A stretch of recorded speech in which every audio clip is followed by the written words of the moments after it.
आज हम भारतीय संविधान की प्रस्तावना के बारे में अध्ययन करेंगे। भारतीय संविधान की प्रस्तावना या जिसे उद्देशिका भी कहा जाता है, ये भारतीय संविधान के दर्शन को सार रूप में प्रस्तुत करने की संक्षिप्त अभिव्यक्ति है, अर्थात जो संविधान के उद्देश्यों को स्पष्ट करे।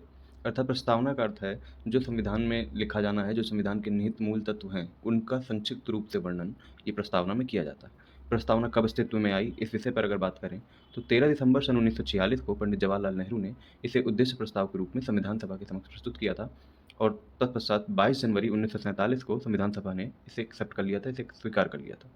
तो भारतीय संविधान की प्रस्तावना में कहा गया है, हम भारत के लोग भारत को एक संपूर्ण प्रभुत्व संपन्न, समाजवादी, पंथ निरपेक्ष, लोकतंत्रात्मक गणराज्य बनाने के लिए तथा उसके समस्त नागरिकों को सामाजिक, आर्थिक और राजनीतिक न्याय, विचार, अभिव्यक्ति, विश्वास, धर्म और उपासना की स्वतंत्रता, प्रतिष्ठा और अवसर की समता प्राप्त कराने के लिए तथा उन सब में व्यक्ति की गरिमा और राष्ट्र की एकता और अखंडता सुनिश्चित करने वाली बंधुता बढ़ाने के लिए दृढ़ संकल्प होकर अपनी संविधान सभा में आज तारीख 26 नवंबर 1949 ईस्वी को एतद द्वारा इस संविधान को अंगीकृत, अधिनियमित और आत्मार्पित करते हैं।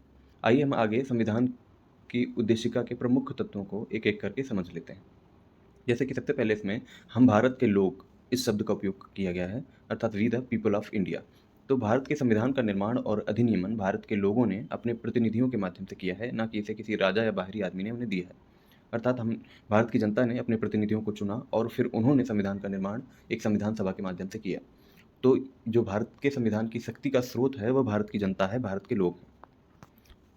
संपूर्ण प्रभुत्व संपन्न शब्द का अर्थ है कि लोगों को अपने से जुड़े हर मामले में फैसला करने का सर्वोच्च अधिकार है। कोई भी बाहरी शक्ति भारत की सरकार को आदेश नहीं दे सकती। अर्थात भारत की सरकार स्वयं अपने निर्णय लेने के लिए स्वतंत्र है। वह किसी भी अन्य देश या किसी भी संगठन के दबाव में आकर या किसी के नियंत्रण में किसी के कहने पर आकर निर्णय नहीं बदल सकती। समाजवादी शब्द का अर्थ है कि समाज में संपदा सामूहिक रूप से पैदा होती है और समाज में इसका बंटवारा समानता के साथ होना चाहिए। सरकार जमीन और उद्योग धंधों की हकदारी से जुड़े कायदे कानून इस तरह से बनाए कि सामाजिक आर्थिक असमानताएं कम हों।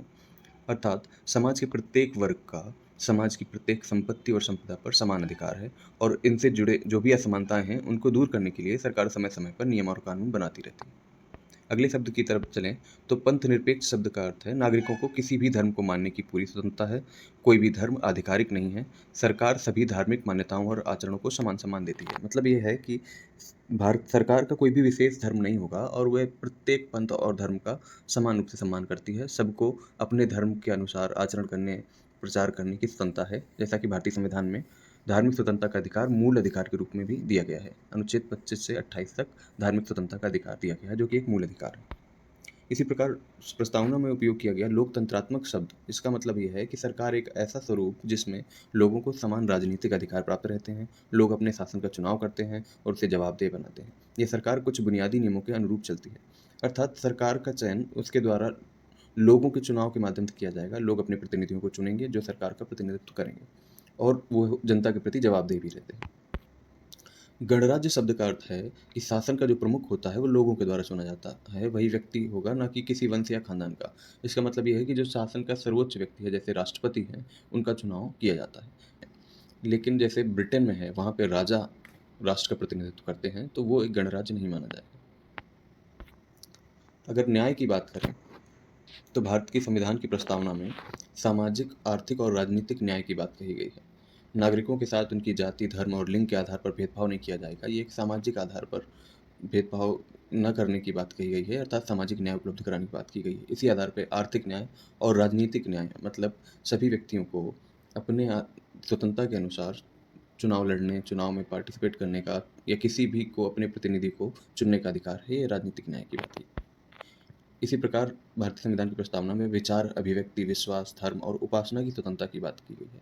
अर्थात नागरिक कैसे सोचें, किस तरह अपने विचारों को अभिव्यक्त करें, अपने विचारों को किस तरह से अमल करें, किस प्रकार कोई अनुचित पाबंदी इस पर कोई अनुचित पाबंदी नहीं लगाई गई है। किस प्रकार उन्हें किस धर्म को मानना है, उपासना किस प्रकार करनी है, इन सब की स्वतंत्रता भारतीय संविधान में दी गई है। भारतीय संविधान में मौलिक अधिकारों के तहत भी स्वतंत्रता का अधिकार है, जो कि अनुच्छेद 19 से 22 तक दिया गया है। इसी प्रकार समता की अगर बात करें तो प्रतिष्ठा और अवसर की समता की बात की गई है। मतलब कानून के समक्ष सभी लोग समान हैं। पहले से चली आ रही सामाजिक असमानताओं को समाप्त होना होगा। सरकार हर नागरिक को समान अवसर उपलब्ध कराने की व्यवस्था करे। अर्थात प्रत्येक व्यक्ति को समान अवसर उपलब्ध कराए जाएंगे ताकि वह अपना सामाजिक, आर्थिक व राजनीतिक उत्थान कर सके। और इसी प्रकार अनुच्छेद 14 में विधि के समक्ष समता और विधियों के समान संरक्षण की भी बात की गई है। इसका मतलब यह है कि कानून के समक्ष सभी समान हैं। और प्रस्तावना में बंधुता की बात की गई है कि राष्ट्र की एकता और अखंडता सुनिश्चित करने वाली बंधुता को बढ़ाना है। हम सभी ऐसा आचरण करें जैसे कि हम एक परिवार के सदस्य हों। कोई भी नागरिक किसी दूसरे नागरिक को अपने से कमतर न माने। प्रस्तावना संविधान का हिस्सा है या नहीं, इस बात को लेकर काफ़ी बहस संविधान सभा में लोगों के बीच रही। शुरुआत में 1960 में बेरूबारी मामले में सर्वोच्च न्यायालय ने प्रस्तावना को संविधान का हिस्सा नहीं माना था, लेकिन बाद में केशवानंद भारती मामले में 1973 में अपने निर्णय को बदलते हुए सर्वोच्च न्यायालय ने प्रस्तावना को संविधान का अभिन्न अंग घोषित कर दिया। और इसी प्रकार यह भी प्रश्न उठता है कि पहले उठता था कि अगर संविधान प्रस्तावना का मतलब प्रस्तावना संविधान का भाग है या नहीं, तो इस पे संशोधन हो सकता है या नहीं। जब 1973 में प्रस्तावना को संविधान का अभिन्न अंग मान लिया गया, तो फिर इसमें एकमात्र संशोधन 1976 में किया गया, जो कि 42वां संविधान संशोधन अधिनियम के तहत था, और इसमें समाजवादी, पंथनिरपेक्ष और अखंडता शब्द जोड़े। प्रस्तावना न्यायालय द्वारा प्रवर्तनीय है, इन्फोर्सिएबल है या नहीं, इस बात पे भी सवाल उठते रहे हैं। इन्फोर्सिएबल या प्रस्तावना प्रवर्तनीय होने का मतलब यह है कि इसके द्वारा दिए गए उद्देश्यों को लेकर आप न्यायालय में जाके मांग कर सकते हैं कि नहीं कर सकते हैं, तो ऐसा नहीं है। यह प्रवर्तनीय नहीं है, प्रस्तावना न्यायालय द्वारा प्रवर्तनीय नहीं। आइए इससे संबंधित एक प्रमुख प्रश्न को देख लेते हैं और इसका उत्तर आप कमेंट्स में दीजिएगा। प्रस्तावना में मूल रूप से विद्यमान थे। नंबर 1 है प्रभुत्व संपन्न समाजवादी पंथनिरपेक्ष लोकतंत्रात्मक गणराज्य, प्रभुत्व संपन्न समाजवादी धर्मनिरपेक्ष लोकतंत्रात्मक गणराज्य, प्रभुत्व संपन्न धर्मनिरपेक्ष लोकतंत्रात्मक गणराज्य या प्रभुत्व संपन्न लोकतंत्रात्मक गणराज्य। कमेंट्स में उत्तर देना ना भूलें। धन्यवाद।